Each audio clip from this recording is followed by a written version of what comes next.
Hello, good afternoon. I'm Falguni Bakshi. I'm telling about a paragraph নিয়মানুবর্তিতা। বাংলায় যাকে বলে নিয়মানুবর্তিতা, ইংলিশে ডিসিপ্লিন। নিয়মানুবর্তিতা মানব জীবনকে সুন্দর রাখার একটি শর্ত। এই জগৎ পৃথিবী আমাদের এক নিয়মে চলছে, সুতরাং আমরাও সেই নিয়মের অধীনেই আছি। এই নিয়ম লক্ষ্যভ্রষ্ট হলে আমাদের কিন্তু দুঃখ কষ্ট আছে।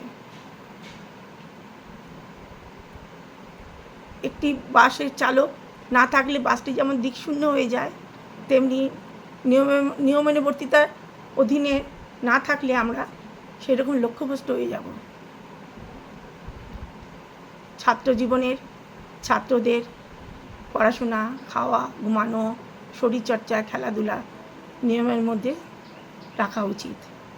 যেসব ছাত্রছাত্রীরা এই নিয়মানুবর্তিতার শর্তের মধ্যে থাকে, অধীনে থাকে, তাদের আগামী জীবন সফলতা লাভ করে, আগামী জীবন খুব সাফল্য হয় এবং আগামী জীবনে তারা সফলতা লাভ করবে। যে সমস্ত ছাত্রছাত্রীরা এর অধীনে থাকবে না, তারা লক্ষ্যভ্রষ্ট হবে, তাদের জীবনে দুঃখ কষ্ট আসবে। আজকে আমাদের চীন দেশে দেখি না, চীন জাতিরা ভীষণ পরিশ্রমী, যার জন্য চীনের এত উন্নতি এবং অগ্রগতি। আমাদের সেনাবাহিনী, আমাদের খ্যাতিমান মানুষেরা তারা কঠোর পরিশ্রম করে যায়, তাই জন্য তারা এত খ্যাতনামা অর্জন করে।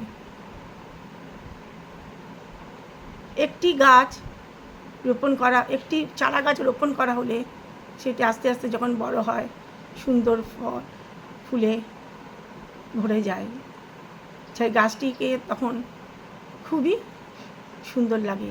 তেমনি মানব জীবন যদি